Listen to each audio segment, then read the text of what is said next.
I went to Jerusalem, and after staying there 3 days, I sat down. So he had a rest period too, like Ezra did, of 3 days after he arrived in the city. This is a 1,000-mile journey, okay? Again, like Ezra, he's going there like in the spring and summer, because he would have been setting out in the month of March. And a lot of his travel would have been during the spring and summer, the hot months. And he's traveling along a desert. He's traveling along a river. He's going up the Euphrates and down. 1,000-mile journey in a desert at the beginning of summer. It'd be rough. That would be rough. I went to Jerusalem after staying there 3 days. I set out during the night with a few men. I had not told anyone what my God had put in my heart to do for Jerusalem. There were no mounts with me except the one I was riding on. He's trying not to draw attention to himself, at least as much as possible. He has a few men with him and a donkey or a mule. And this is going to attract attention. Like, people are going to notice him going around the city like this at night. But he waited for 3 days and then only told a few people about it until he had to. By night, I went out through the valley gate toward the jackal well and the dung gate, examining the walls of Jerusalem. This would be down near the valley of Hinnom, which had been broken down, and its gate, which had been destroyed by fire. Then I moved on toward the fountain gate and the king's pool, but there was not enough room for my mount to go through. So I went up the valley by night, examining the wall. Finally, I turned back and re-entered through the valley gate. The officials did not know where I had gone or what I was doing, because as yet I had said nothing to the Jews, or the priests, or the nobles, or the officials, or any others who would be doing the work. So he's keeping it a secret, at least at first. Not forever, not for good, okay, but at least at first. Then I said to them, "You see the trouble we are in. Jerusalem lies in ruins, and its gates have been burned with fire. Come, let us rebuild the wall of Jerusalem, and we will no longer be in disgrace." So part of their problem is simply living in a state of disgrace. They live in a shame-honor culture at this point in time. In fact, that region of the world still lives in a shame-honor culture. And living in a city with disgraced and burned-up walls puts them in a state of shame. They have to restore their honor by rebuilding these walls. I also told them about the gracious hand of my God upon me, and what the king had said to me. They replied, "Let us start rebuilding." So they began this good work. But when Sanballat the Horonite, Tobiah the Ammonite official, now I don't know if he was an Ammonite or he was simply an official in charge of the Ammonites, I'm not sure. Horonite is some region in a place called Horon around here. Sanballat, as we know from other sources, was actually the governor of the Samaria region at this time. And the Samaria region, of course, is the remains of the former northern kingdom of Israel. And he is actually the governor at this time. I don't think Nehemiah ever identifies him as such. We know that he was from other sources from this time period. It doesn't appear as though there had been a governor in Judah until Nehemiah got there. We don't read about Nehemiah displacing anyone else. Ezra did not go there as governor. When Ezra went there a dozen years earlier, he did not go there with the authority of governor. He was a priest, so by their line of thinking, the priest could not also be the civic leader, because the civic leader... Now, I don't know if Nehemiah was a member of the tribe of Judah or not, but the civic leader, the king, the governor, was not supposed to be a priest and vice versa. So Ezra, when he went there, did not go there with the authority of a civic leader like a governor. It doesn't appear as though they had a governor during this time. It appears as though that office was vacant when Nehemiah went there. At the very least, we don't hear about him displacing any existing governors already at this point. But Sanballat was the governor of the region north of Israel, which corresponds to the former kingdom of Israel. And Tobiah was either the governor of the Ammonites or he was an Ammonite who was a governor. It's not really clear. There's another guy here called Geshem the Arab who's in charge of the Arabians, and they would be south and east of Israel. West. So you have the Sanballat and his people to the north of Israel. You have Tobiah the Ammonite to the east of Israel. And then you have Geshem the Arab to the south of Israel. And of course the Mediterranean Sea is to the west. So they're surrounded by enemies, as always. So when Sanballat the Horonite, Tobiah the Ammonite official, and Geshem the Arab heard about it. They mocked me, and they ridiculed us. What is this you're doing? They asked. Are you rebelling against the king? I answered them by saying, the God of heaven will give us success. We, his servants, will start rebuilding. But as for you, you have no share in Jerusalem, or any claim or historic right to it. This is basically what Zerubbabel told the ancestors, the predecessors of these people back in his day when they first got to the land. Also back in Ezra 4, this is when they're first back in the land, they're trying to rebuild the temple. And the enemies, in Ezra 4, beginning of the chapter, the enemies of Judah and Benjamin heard that they were building the temple of the Lord. They came to Zerubbabel and said, let us help you build, because like you, we seek your God and have been sacrificing to him since the time of Esarhaddon, king of Assyria, who brought us here. But Zerubbabel, Jeshua, and the rest of the heads of the families of Israel answered, you have no part with us in building a temple to our God. We alone will build it for the Lord, the God of Israel, as King Cyrus, the king of Persia, commanded us. And then the people around them set out to discourage people of Judah and make them afraid to go on building.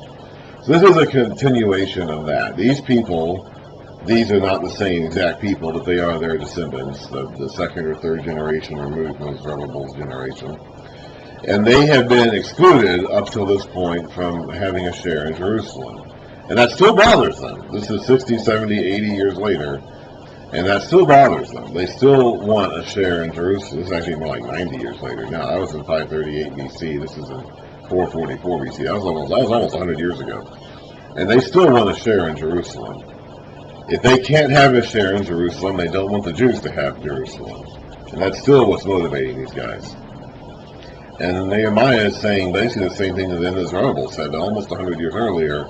Like, you don't have a claim to this. You're not part of this.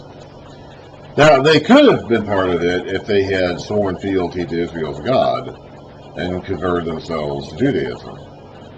And we saw about this, talked about with the whole foreign marriage issue at the end of Ezra, as well as what Malachi says about the matter in Malachi 2. Okay, the issue isn't simply one of ethnicity. The issue is that Sanballat the Horonite, and Tobiah the Ammonite, and Geshem the Arab, and all the others are worshiping other gods, and they're not going to give those gods up. If they had, they might be able to have a share in Jerusalem, but they weren't going to do that. Yeah, they probably did, at least some of them, probably did actually worship the God of Israel. As I've said before many times, they wouldn't have had any difficulty believing in the existence of the God of Israel, or accepting his existence, or even worshiping him. Their problem is that they would have worshipped him in addition to all their own gods. And that just can't happen. We can't have that. We've already seen that the entire story so far has basically been a record of Israel's worshipping other gods in addition to, or sometimes even in replacement of, Jehovah. And that's just not acceptable. So that's essentially what these guys want to do. They want to be a part of this rebuilding project. They're probably accurate in saying they do worship Israel's God, but they also worship all their own gods too, and who knows how many more. So that is what Nehemiah is saying, get out, we don't want you. That's what the issue of marrying the foreign women was about in Ezra 9 and 10. These foreign women wouldn't have been a problem if they had given up their nation's gods. Whatever tribe they come from, Moab or Ammon or Edom or whatever, if they had given up their family gods, like Ruth did when she married into Israel, it would have been fine. Maybe some of them did. Maybe some of those foreign women did. But these guys aren't going to. Alright. And Nehemiah knows they're not going to. So he's telling them, you don't have a part in this. You can't have a part in this.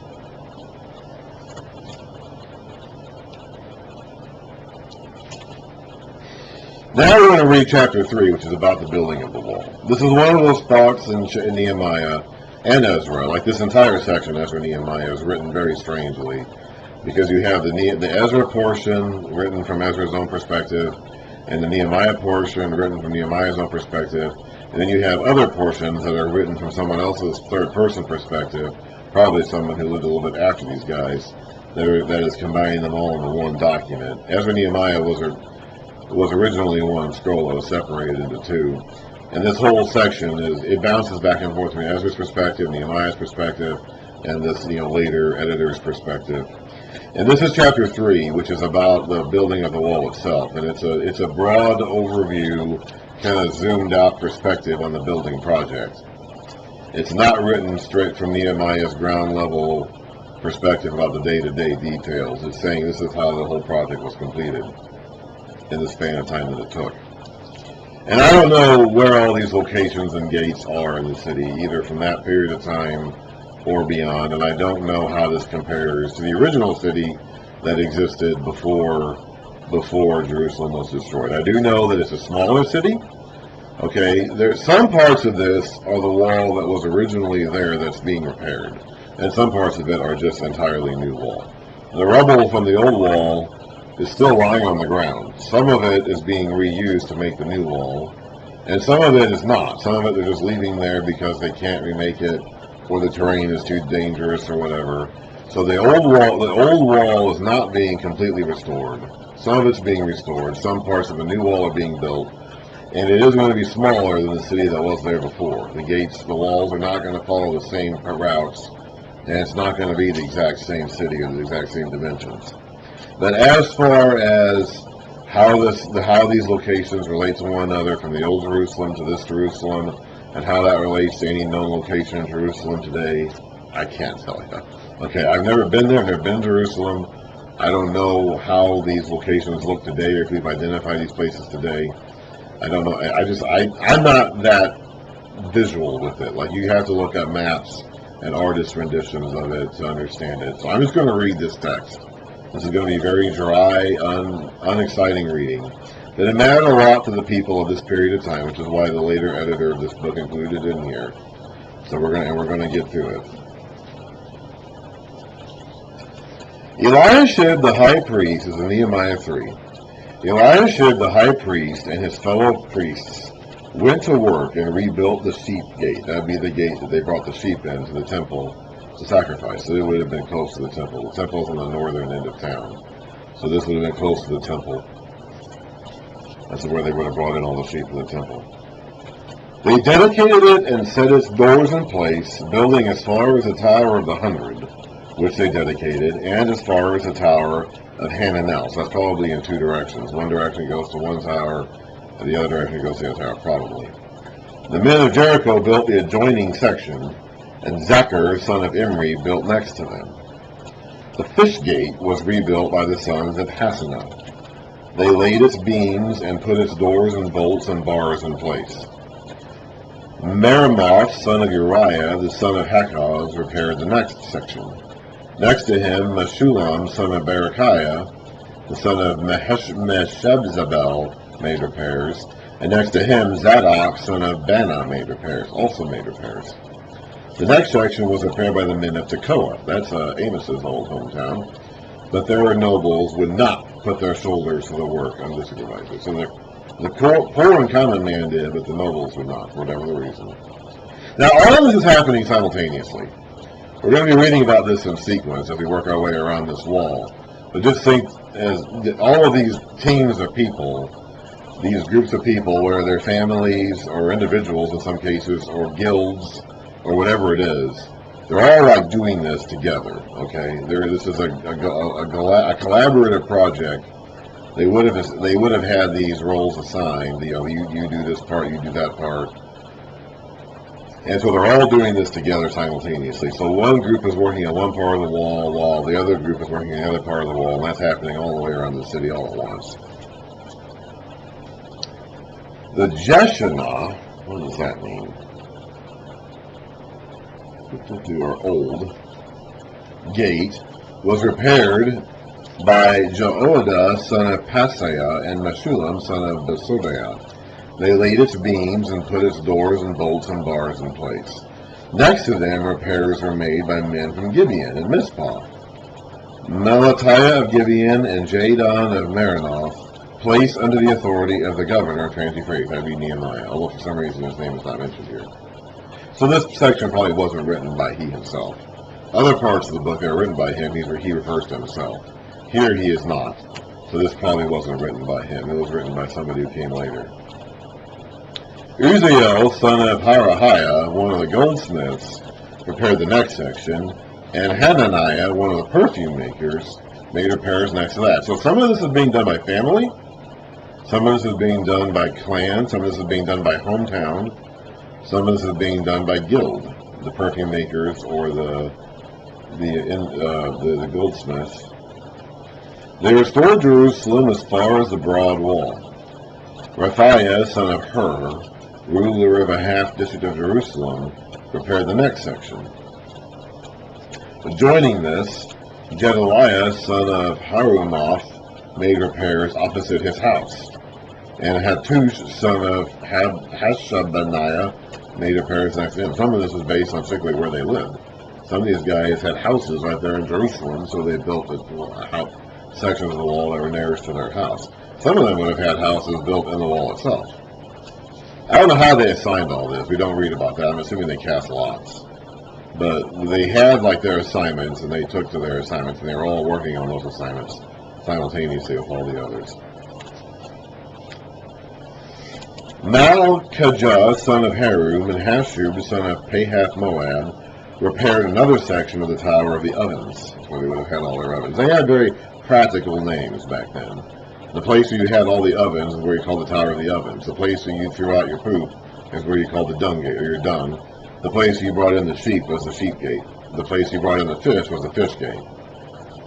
They had a very practical way of naming things back then. Shallum, son of Halohesh, ruler of a half district of Jerusalem, repaired the next section with the help of his daughters. So even if you didn't have sons to help you with the physical labor, that didn't mean your daughters couldn't chip in however they could. I'm sure they couldn't do as much as the males could, because their bodies simply aren't physically suited to it. But whatever they could do, they did. The valley gate was repaired by Hanun and the residents of Zanoah. They rebuilt it and put its doors and bolts and bars in place. They also repaired 500 yards of the wall as far as the dung gate. The dung gate was repaired by Malchijah, son of Rechab, ruler of the district of Beth Hekeren. He rebuilt it and put its doors and bolts and bars in place. The fountain gate was repaired by Shallum, son of Kol-Hozah, ruler of the district of Mizpah. He rebuilt it, roofing it over, and putting its doors and bolts and bars in place. He also repaired the wall of the pool of Siloam by the king's garden, as far as the steps going down from the city of David. That'd be up in the royal part of the city, of course. Behind him, Nehemiah, son of Azbuk, not Nehemiah of the book, that's a guy named Nehemiah, son of Hekeliah, so a different guy. Nehemiah, son of Azbuk, ruler of a half district of Beth Zur, made repairs up to a point opposite the tomb of David, as far as the artificial pool and the house of the heroes. So they had some sort of memorial hall for their heroes of the past, I suppose.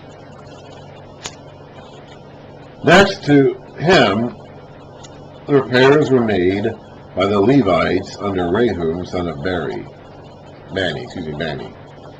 Beside him, Hasabiah, ruler of half the district of Keilah, carried out repairs for his district. Next to him, the repairs were made by their countrymen under Benui, son of Henadad, ruler of the other half district of Keilah. Next to him, Ezer, son of Jeshua, ruler of Mizpah, repaired another section from a point facing the ascent to the armory as far as the angle, whatever that is.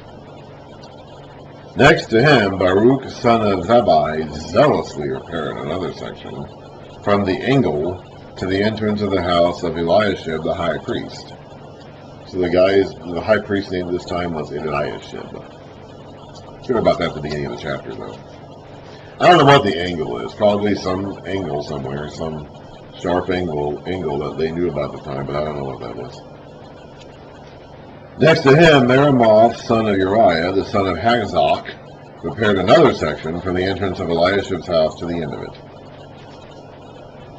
The repairs next to him were made by the priests in the surrounding region. Beyond them, Benjamin and Hashub made repairs in front of their house. And next to them, Azariah, son of Messiah, the son of Ananiah, made repairs besides his house. Next to him, Benui, son of Henadad, repaired another section, from Azariah's house to the angle and the corner. And Palal, son of Uzai, worked opposite the angle and the tower projecting from the upper palace near the court of the garden.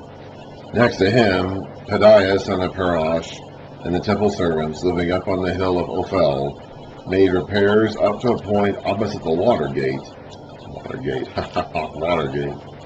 toward the east and the projecting tower. Next to them, the men at Tekoa repaired another section from the great projecting tower to the wall of Ophel. Like I said, look up artistic representations and maps of this to get a visual idea for what we're talking about, because I can't communicate that just with my words, even by my teachings. I don't really know.